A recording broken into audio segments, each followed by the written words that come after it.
আপনি আপনার বাড়িতে কয়েকদিনের জন্য থাকবেন, 40 বছর 50 বছর, জাস্ট ধরুন একজন স্কুল টিচার, তিনি চাকরি পেয়েছেন 30 বছর বয়সে, চাকরি পেয়ে লোন তুলেছে, লোন তুলে বারুইপুরে জায়গা কিনে ঘর বেঁধেছে। তা ধরুন ঘর বাঁধতে তার 40 বছর বয়স হয়ে গেছে, 10 বছর ঘরটাকে ঠিকঠাক করে 40 বছর বয়স হয়েছে তার চাকরি করে আর ঘর বাঁধতে, আর সে মারা যাচ্ছে 62 বছর বয়সে, মানে রিটায়ার্ডের 2 বছর পর। সাধারণত মানুষ কিন্তু চাকরির পরেই তাড়াতাড়ি মারা যায়। আমার স্কুলে চাকরির পরেই বেশ কয়েকজন রিটায়ার হয়ে যাওয়ার পরেই 2-1 বছরের মধ্যে মারা গেল। তা আমি আমার এক ক্লাস কলিগকে বলছি কি আশ্চর্য। তা আমি বললাম হায়াত নেই তাই মারা গেছে। তো সে ভদ্রলোক আমাকে বলছে না, এর যুক্তি আছে, হায়াত নেই সঠিক তো সব আমরা জানি, হায়াত মউতের মালিক আল্লাহ, তো কিছু যুক্তি তর্ক থাকে, একেবারে ফেলে দেওয়া যায় না। শুনে নিন, যে ব্যক্তিটা লাস্ট মাসে মাইনে পেল 1,20,000 টাকা, সেই ব্যক্তিটা পরের মাসে কেটে কুটে পেনশন পাচ্ছে মাত্র 30,000 টাকা। তো যখন 1,20,000 টাকা মাইনে থেকে হঠাৎ করে যখন এক ধাপে 30,000 টাকায় নেমে যাবে, অটোমেটিক ওর হার্টের প্রবলেম এসে যাবে। কথাটা কি ভুল বললাম? খারাপ সেন্স নেবেন না কিন্তু, ও টেনশনে না। আর শুনে নিন, মানুষ যখন বয়স হয়ে যায় 3টে জিনিস বেড়ে যায়। আমি বলিনি, আমার কথা আমাকে ভুল বুঝবেন না। মানুষের যত বয়স হয় 3টে জিনিসের চাহিদা বেড়ে যায়। 1 নাম্বার, যত বয়স বেশি হয় তত বাঁচতে ইচ্ছা করে, ঠিক না ঠিক? বয়স বেশি হয়ে যায় যত, মরতে চায় না সহজে। দেখবেন একজন বুড়ো লোক, 60 বছরের বুড়ো লোক কোনো কাজ করতে গেলে 40 বার ভাববে, আর একটা 17 বছরের যুবক ছেলে কোনো কাজ করতে গেলে ওর ডান দিক বাম দিক সামনে পেছন দেখে না, যা হবে হবে দেখা যাবে, ঠিক না ঠিক? তো 1 নাম্বার, মানুষ যখন বয়স হয়ে যায় 3টে জিনিস বেড়ে যায়।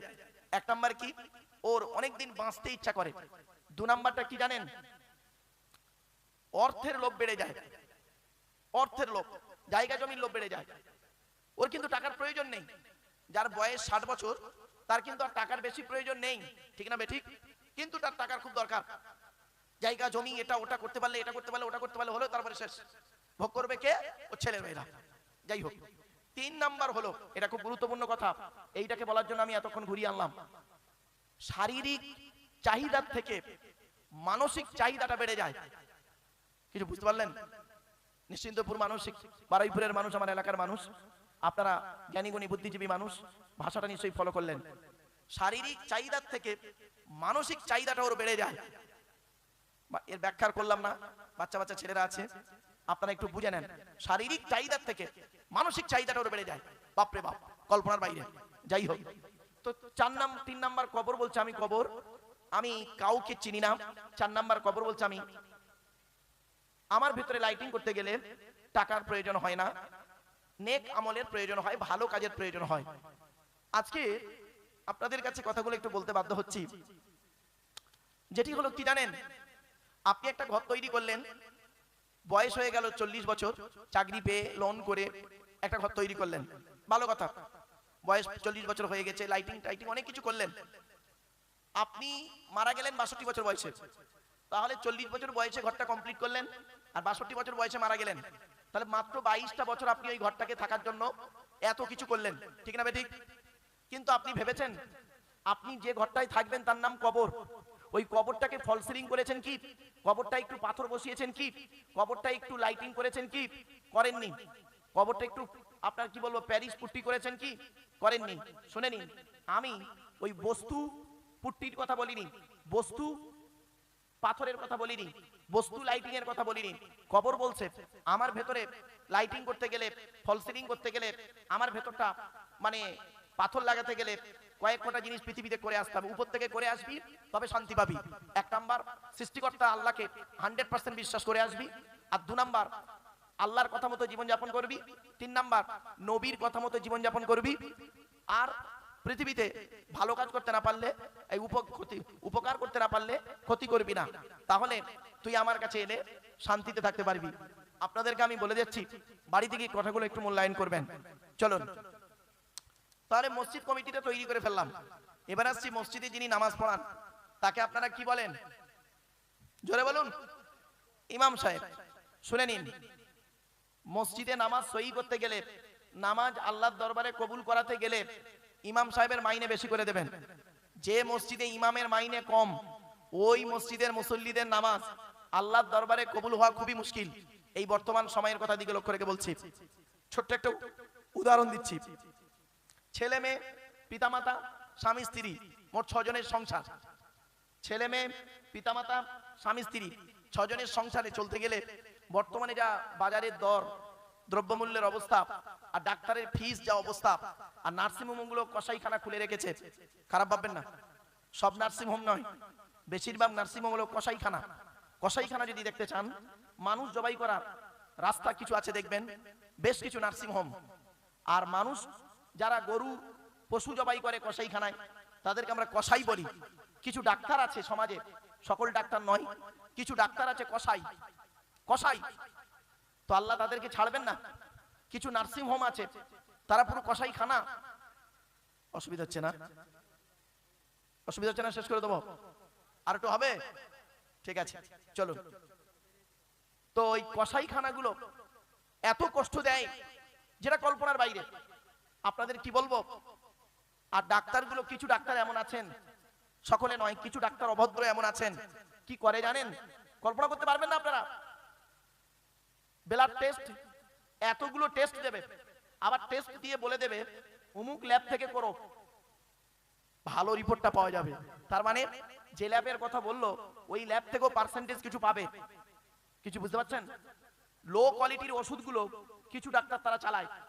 সত্যিকারের হাই কোয়ালিটির ওষুধ, ভালো কোম্পানির ওষুধ খুব কম ডাক্তারই চালায়। লো কোয়ালিটির ওষুধগুলো বাজারে চালিয়ে দেয়। দিলে লাভটা কি? লাভটা কি? লাভটা হলো ওই কোম্পানির তরফ থেকে গাড়ি পাবে বা কিছু গিফট পাবে ইত্যাদি। সেজন্য লো কোয়ালিটির ওষুধগুলো সে চালিয়ে দিল। আর একটা বলে দিচ্ছি, যখন প্রসঙ্গ এলো বলছি, খারাপ সেন্স নেবেন না, আমি বাস্তব কথাটা তুলে ধরছি। কত ডাক্তার আছে দেখবেন, টাওয়ারওয়ালা ডাক্তার, নেটওয়ার্ক মার্কা ডাক্তার। আপনাদের এলাকায় আছে কিনা জানি না। নেটওয়ার্ক মার্কা ডাক্তার কিরকম বলি, একটু খুলে বলে দিচ্ছি, শুনে নিন। দেখবেন প্রত্যেকের কম বেশি মোবাইলে লোকেশন থাকে, টাওয়ার থাকে। নিশ্চিন্তপুর বলে লেখা আছে, তার মানে নিশ্চিন্তপুর এলাকায় এই মোবাইলটি আছে। তো এইরকম কিছু সমাজে কিছু, সকলে নয়, কিছু টাওয়ারওয়ালা ডাক্তার আছে, যারা দেখবেন ও যে ওষুধটা লেখে, ওই ওষুধটা ও যে দোকানে বসেছেন, যে চেম্বারে বসেছেন, ওই দোকানেই আপনি পাবেন। পাশের দোকানে মরে গেলেও পাবেন না। ঠিক না? ঠিক বাস্তব কথা বললাম। এই সমস্ত কসাই মার্কা ডাক্তারদেরকে আল্লাহ কোনোদিন ক্ষমা করবেন না। মনে রাখবেন, ওই ডাক্তারগুলো বুড়ো বয়সে যত হজ করুক, যত নামাজ পড়ুক, যত রোজা রাখুক, আল্লাহর দরবারে কিন্তু কবুল হওয়া মুশকিল আছে। বলে গেলাম আপনাদেরকে, আল্লাহ ছাড় দেয়, ছেড়ে দেয় না। এখন আপনি বুড়ো হয়ে গেছেন, বয়সটা আপনার 60 হয়ে গেছে, এখন ভেবেছেন ফেরেশতা হয়ে গেলেন, কিন্তু 25 বছর বয়সে নিশ্চিন্তপুরের কটা মেয়েকে নষ্ট করেছেন, তার তো কোনো ঠিক নেই। একটু ভাবুন না পেছনের দিকে তাকিয়ে, তখনই বুঝতে পারবেন আপনি কোন জায়গায় দাঁড়িয়ে আছেন। চলুন এগিয়ে যাচ্ছি। তো ইমামের মাইনে বেশি করে দেবেন। হয়তো আপনাদের কথা, আমার কথা শুনে আপনাদের ধারণা হচ্ছে যে আমাদের মসজিদের ইমাম সাহেব মনে হয় ওনাকে এই কথাটি বলে দিয়েছে। এই আল্লাহর পবিত্র কোরআনকে হাতে নিয়ে বলছি, এ কথা উনি বলেননি। শুনে নিন, আমি নিজে প্র্যাকটিক্যাল করেছি, 19 বছর ইমামতি করেছি। আমি নিজে 19 বছর ইমামতি করেছি, 400 টাকা মাইনে। কলজে ফেটে গিয়েছে। এজন্য আজ আমি আপনাদের কাছে কথাগুলো তুলে ধরতে বাধ্য হচ্ছি। শুনে নিন, স্বামী স্ত্রী, ছেলে মেয়ে, পিতামাতা, এই 6 জনের সংসার চলতে গেলে বর্তমানে এই দ্রব্যমূল্যের অবস্থা যা, কমসে কম এক মাসে কত টাকা লাগতে পারে বলুন তো ভাই? একটা অ্যাপ্রক্স বলুন তো দেখি। আপনারা বলুন না, একটু কথা বলুন না। কত টাকা লাগতে পারে এক মাসে? খুব কম করে 15,000 টাকা লাগে। আমি আরো 5,000 টাকা বাদ দিয়ে দিলাম, আরো 5,000 টাকা বাদ দিলাম, 10,000 টাকা তো লাগবেই লাগবে 6 জনের সংসার চলতে গেলে। আচ্ছা, আপনার সংসার যদি 10,000 টাকায় না চলে, ইমাম সাহেবের সংসারটা 5,000 টাকায় চলে কি করে? আপনাদের এই কমন সেন্সটা নেই সমাজের। দেখবেন অন্য জায়গাতে টাকা ব্যয় করে বেশি, একটা বিয়ে বাড়িতে টাকা ব্যয় করে বেশি, আর যিনি বিয়ে পড়াচ্ছেন ইমাম সাহেব তাকে দেয় কম। আমি এজন্য বলি, ঘুরিয়ে বিয়ে পড়িয়ে দাও, দিলেই বুঝতে পারবেন। খারাপ সেন্স নেবেন না, বাস্তবটাই বলে গেলাম আপনাদের। আপনি স্ত্রীকে দিয়েছেন কাছারি বাজার থেকে 1 কেজি ওজনে একটা ইলিশ মাছ কিনে বউকে এনে বলছেন তুমি সুন্দর করে ভালো করে ভেজে রান্না করে দাও সরষে দিয়ে। তেল দিয়েছেন কত? 25 গ্রাম। 25 গ্রাম সরষের তেলে আপনার স্ত্রী 1 কেজি ইলিশ মাছ ভাজবে। তা ভাজা মাল পাবে না পোড়া মাল পাবে? তাহলে এই কমন সেন্সটা যদি আপনার থাকে, তাহলে আপনার এই কমন সেন্সটা কেন নেই আপনার মধ্যে? আপনি ভাবুন, বাড়ি থেকে চিন্তা করুন। চলুন, তো একটা হলো কমিটি, দ্বিতীয় হলো ইমাম, মানে আল্লাহর ঘর থেকে বক্তব্যটা শুরু করেছি আজকে। দেখি কতক্ষণ আপনাদের ধৈর্য থাকে, তবে শেষ করে দেবো তাড়াতাড়ি, চিন্তা নেই। অনেকে মনে মনে ভাবছে মনে হয় ধরেছে মানে ছাড়বে না, স্টেজে ঘড়ি আছে নাকি?